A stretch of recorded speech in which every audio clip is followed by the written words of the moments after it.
Folks, thanks for staying with us. I'm very pleased to say that we've got my friend, colleague and fabulous PPC, Jenny Wilkinson, here. She's PPC for Kenilworth and Southam, which is really going places, isn't that right? Yeah. Definitely. So, yeah. Watch this space. So she's going to do a TED-style talk for you now. I'm sure you'll give her lots and lots of support, and then that's going to follow immediately with David Nicol, who's got another talk for you. I'm convinced it's going to be fascinating, so enjoy. And over to Jenny. Thank you. Thanks, Jennifer. Good morning, everyone. It is bright up here, isn't it? Like everyone keeps saying. So on the 23rd of March 2020, our Prime Minister Boris Johnson told the British people, you must stay at home. And we all dutifully did so. We shut our shops, most of our shops, shut our businesses, all but the essential services were running. And one of the things that closed was our schools. In those early days, I don't think any of us had any idea how long it would go on for. No one knew that it would be months and months of in and out of lockdowns, various restrictions on our lives for such a very long time.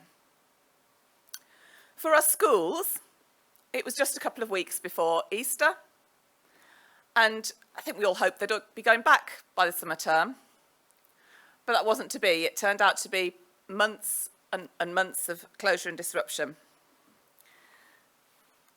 But just looking at the early days, for my family, it was actually quite nice. We actually had the opportunity to spend some quality family time together. Instead of me being out working long hours, travelling up and down the country, I was at home, I was working from home, the kids were off school, and it was actually quite nice. You know, we were lucky. It was nice weather, we had a nice garden, we could get outside, we had Sutton Park on our doorstep for our daily exercise. And it was just a time of baking together, family crafts, PE with Joe, building dens. It was a good time. And actually, for a lot of families, that was their early experiences, I think. People thought, well, it's all right, the kids might be off school for a couple of weeks, but we can spend some time together as a family. And actually, in the early days, the well-being of our children improved.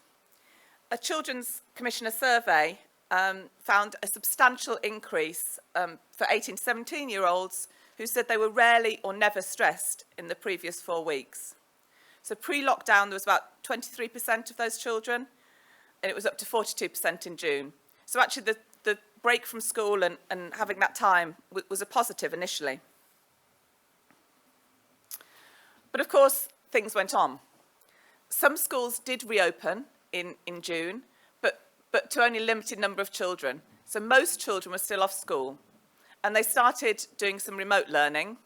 It wasn't very well set up, but there was some experience for that. And then in September, all the schools did reopen. But even when they did go back, it wasn't a normal school environment. They were segregated into bubbles. There was still a lot of disruption and time in and out of school as teachers, as pupils caught COVID. So it wasn't back to a normal education by any means. For my family, we were lucky. When we were doing our home learning, we did have, a spacious house with plenty of room for us all. We had a garden to get outside. We had broadband. We had enough money and resources to be able to buy devices for all the kids, begrudgingly, but we could do so, to allow them to help with their education. And my husband is a stay-at-home parent, so he could deal with supporting them in their online learning. But for a lot of families, that wasn't the case. And the worst thing about this all is our most disadvantaged children were the most disadvantaged and the worst hit, and they suffered the most. I really first became aware of the overall impact for children as a school governor. Now, I'm a governor in a small infant school in the affluent area of Sutton Coldfield, but even there was a lot of issues and problems. We were regularly in contact with the head teacher, trying to support as best we could remotely, which was difficult for everybody. And we were hearing stories of increases of domestic abuse in families, increases in families struggling financially, even in quite an affluent area. There were still a lot of people who are having difficulties. And vulnerable children who were missing out on their education. It was regular for the head teacher or the deputy to have to go around to their houses and try and understand where the children were, why they weren't engaging in online lessons, and try and help bring them along as best they could. And in February 2021, we had a governor's meeting. The head reported to us that other than the children of key workers and those that were most vulnerable who had been in school, over the whole year, most children had only been in school for 11 weeks. And there was a big impact on their education of that. For most children, when they came back into school and started getting back to normal, they were about 7 months behind what was expected for their age. So it was really significant. And a lot of children, most children in Britain lost about half a year of their education, which is 5% of their total time in school. It's a really significant impact on them. And of course, as well as their time in school, they were facing a lot of other disruption to their normal everyday activities. So they would normally be, going to sports clubs, participating in activities, having parties with their friends, socialising. And all this was missed out of their lives. They couldn't hug their grandparents for fear of passing on a terrible virus to them. So what I want to do is just look at some of the different impacts on our children of this time. Firstly, in terms of their development. So teachers and parents were reporting that children were behind where they were expected to be. Children were coming to school unable to tie their shoelaces, not being able to use a knife and fork, and really struggling with the social side of interacting with other children. They weren't used to being around other children, so they couldn't know how to share toys. They didn't know how to take turns and to interact, and an increased number of children were suffering from difficulties with attachments to their parents and separation anxiety whenever they were away, because they were just used to being at home all that time. There's a study by the Education Endowment Foundation looking at reception children in 2021. So the percentage of children who are meeting expected levels of development across all areas, which is communication and language, physical development, literacy, maths, personal, social and emotional development. In 2021, 59% of children made the development expected during their reception year. That compares to 72% in 2019.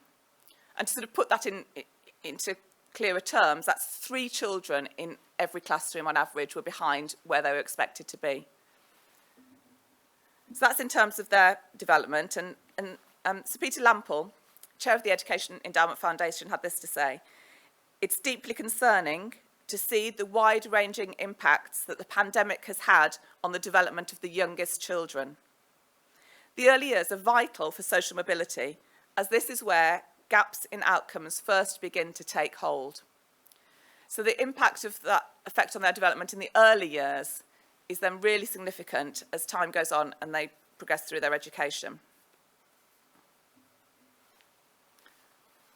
So looking more specifically at the education impact. So home learning was difficult for everybody. I don't think it was easy for any families, but some families have better resources and better capabilities to do it than others do. Again, it's those disadvantaged pupils that had the greatest loss of educational impact. So there's a study from UCL and the Sutton Trust which found that COVID severely widened existing inequalities. Schools that were based in disadvantaged areas showed a greater delay in accessing online learning, and those poorer households had less access to the devices that they needed and to quiet spaces to study and work, and less support provided to them. In terms of the sort of practical impact of this, we've had the Year 6 SATs at the end of primary school for the first time this last summer. The percentage of children who met the expectations in combined tests of maths, reading and writing, overall that was 59% nationally, down from 65% in 2019. So there's been a big drop.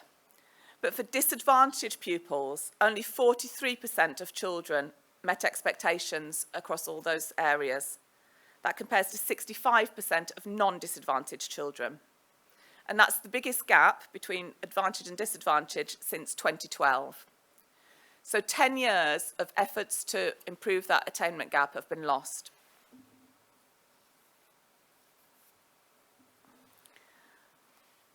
And then their mental health.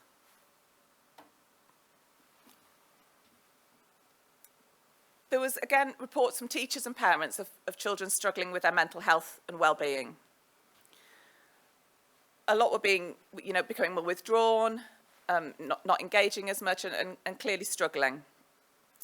And we can see that again in the statistics. In the period April to September 2021, there was 81% increase in referrals for children and young people to mental health services compared to the same period in 2019. The equivalent increase for adults was just 11%. So our children have been more adversely affected. And I want to speak particularly about eating disorders. I've got a personal friend who has a daughter who at 13, she discovered she got an eating disorder. And, and she's still not well. She was reporting to me about how, their daughter hasn't been hospitalised, though she's been pretty close. And they had to go and check on her regularly throughout the night at one point to make sure that she was still breathing. And this is true for families across the country. That same friend now works in a high-achieving girls' school. And in that girls' school, there are several girls in each classroom with eating disorders. It's really significant. And in terms of the statistics, for the period July to September 2021, there's a 115% increase in eating disorders for children and young people compared to 2019. And of course, we all know that even prior to the pandemic, there were challenges with waiting lists for treatment for young people and children to get access to mental health support. Between April 2020 and March 2021, 1 in 5 young people were waiting over 12 weeks for a follow-up appointment. So it's been really tough times for our children. And of course, the times continue to be tough. We now know we hope we've come out of the pandemic, the worst of it. But of course, there's all these other challenges and worries and causes for anxiety in our world. War in Ukraine, cost of living crisis, an imminent recession. So I think it's vital that we prioritise our children as we recover from this. And we've got policies in place as Lib Dems to do so. A lot of the support in helping our children is coming from schools. But of course, we've got a funding crisis in our schools. This has been going on for many years. I've been campaigning for increased funding for schools for a long time. The school where I'm a governor has been in deficit for a few years, and there's just no way of us getting out of it. We have cut everything we can cut, and we don't want to do things that are really going to be detrimental to those children's education. So school funding has to be improved, and it was good to see that there has been an increase in the Chancellor's statement this week. Who knows how exactly that's going to be delivered, and we'll wait to see the details of it, but it's a positive step that school funding's improving. But I do think it's most important that it's particularly targeted at the most disadvantaged and vulnerable children, and also our special educational needs children who are really struggling. So I think that's important priorities for us, is to keep pushing for improved school funding. And also for mental health supporting schools. Where I'm a governor, the whole focus over the last year has been about children's well-being and teachers' well-being as well. And having that, helping children to understand how they're feeling, to understand their emotions, and to support them in getting the support and help they need. So we need to have all teachers having an understanding of mental health issues and how they can support children, and have specialist support in all our schools to make sure those children are getting picked up and supported through counselling, through additional interventions and through referrals. And then also investment in mental health outside of school. We really need to prioritise access to children's and young people's mental health services and make sure they get the support that they need. So really, you know, it's all about our children. The pandemic has affected everybody differently. And some families have suffered more than others, and some children have suffered more than others.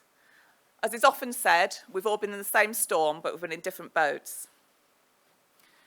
But our children are our future.